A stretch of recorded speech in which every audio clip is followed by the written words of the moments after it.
Saudara-saudari, marilah kita mendengarkan renungan dengan judul Cari Dahulu Kerajaan Allah,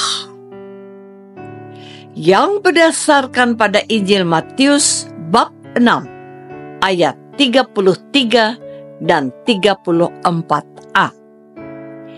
Yesus berkata, "Tetapi carilah dahulu kerajaan Allah dan kebenarannya, maka semuanya itu akan ditambahkan kepadamu. Sebab itu, janganlah kamu khawatir akan hari besok, karena hari besok mempunyai kesusahannya sendiri."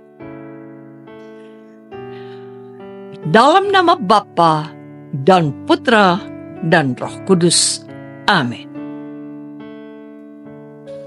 Saudara-saudari terkasih dalam nama Tuhan Yesus Kristus, Tuhan Yesus datang ke dunia untuk mewartakan kerajaan Allah.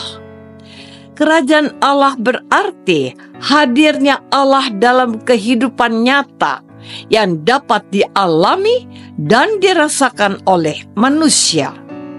Dengan mewartakan kerajaan Allah, Yesus ingin mengajak manusia untuk benar-benar memperhatikan dan mengarahkan pandangannya kepada Allah. Hal ini tidak berarti bahwa bekerja, berprestasi, memiliki jabatan, kekayaan, atau belajar tidak penting. Yesus hanya menyadarkan manusia untuk menempatkan Allah pada posisi dan tempat yang paling utama dan istimewa, melebihi apapun. Sebab kenyataan menunjukkan bahwa hal-hal dunia justru membuat manusia khawatir. Kita dapat melihat dalam kehidupan sehari-hari orang tua yang khawatir mereka tidak mampu menyekolahkan anak-anaknya. Lebih banyak lagi orang-orang yang khawatir karena dengan harga kebutuhan pokok terus naik dari waktu ke waktu. Anak sekolah pun khawatir dengan masa depan, atau seorang karyawan yang khawatir tidak bisa lulus tes dan wawancara. Ada lagi yang khawatir akan terkena penyakit tertentu yang dapat membahayakan hidupnya saat ini atau di masa mendatang. Saudara-saudari terkasih, kekhawatiran biasanya muncul karena manusia lebih memperhatikan dan mengarahkan pandangannya pada hal-hal dunia. Manusia menjadi khawatir karena Allah tidak mendapat tempat yang utama dan istimewa dalam hidupnya. Dengan kata lain, kekhawatiran muncul karena lemahnya iman manusia.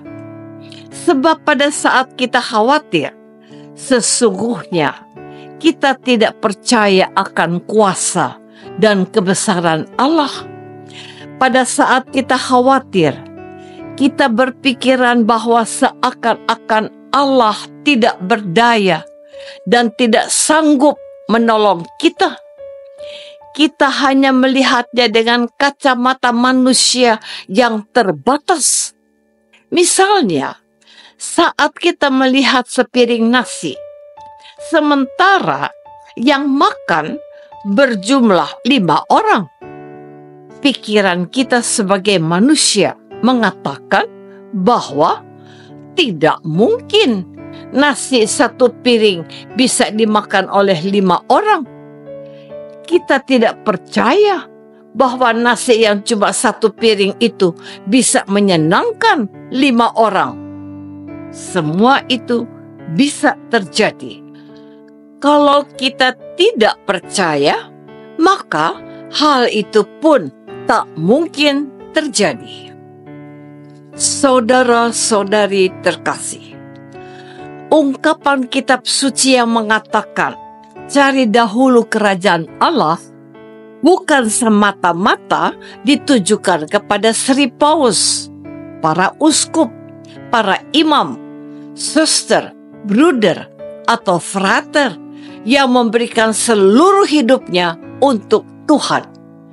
Cari dahulu kerajaan Allah merupakan sebuah prinsip hidup, pedoman, atau aturan yang mengarahkan kita umat beriman untuk lebih dekat dan lebih percaya kepada Allah. Bahkan, Yesus mengajak kita manusia yang mudah khawatir untuk belajar dari burung-burung yang tidak memiliki pekerjaan, ladang, atau sawah. Tetapi nyatanya mereka tetap bisa hidup. Memang burung-burung itu tidak dengan mudah mendapat makanan dan minuman. Burung-burung itu pun harus mencari makanan dan minuman dengan terbang dari satu pohon ke pohon lain, dari satu daerah ke daerah lain, tanpa kenal lelah. Maka, jika burung saja mampu mendapatkan makanan dan minuman, apalagi umat manusia yang mempunyai akal budi, pikiran, tenaga, dan anggota tubuh.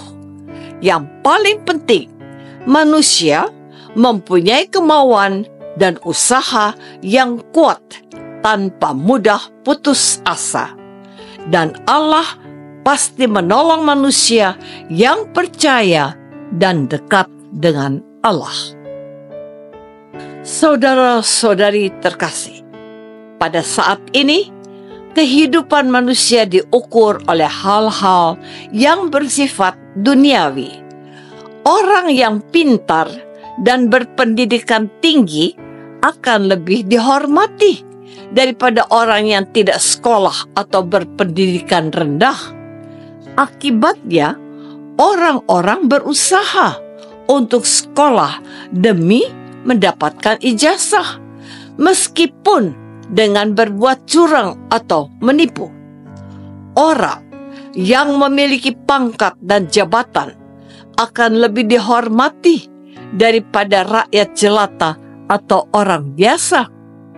Akibatnya, orang-orang berusaha untuk meraih pangkat dan kedudukan dengan menghalalkan segala cara, termasuk memakai kekuatan jahat atau perdukunan dan suap menyuap. Orang yang kaya dan memiliki harta akan lebih dihormati daripada orang miskin. Akibatnya, orang-orang berjuang menjadi kaya, termasuk dengan cara korupsi. Anehnya, pada saat mereka menjadi tersangka atau masuk penjara, baru mereka sadar dan mencari Allah.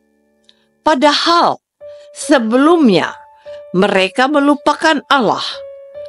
Allah tidak dilibatkan ketika mereka membuat dan mengambil keputusan. Oleh karena itu, dari bacaan Injil pada hari ini, kita belajar untuk menempatkan Allah pada posisi yang utama dan selalu hidup bersatu dengan Allah. Apakah kita lebih dahulu mencari kerajaan Allah, ataukah kita lebih dahulu mencari kekayaan, ketenaran, dan hal-hal dunia lainnya? Marilah kita berdoa. Tuhan Yesus Kristus, Engkau mengajarkan kami agar tidak khawatir dengan terlebih dahulu mencari kerajaan Allah. Tambahkanlah iman kami umat-Mu dengan berusaha mendekatkan diri kepadamu. Semoga kami menjadikan Engkau sebagai yang utama dan pertama melebihi apapun. Kami doa ini kami persembahkan dalam nama-Mu, Tuhan dan pengantara kami. Amin.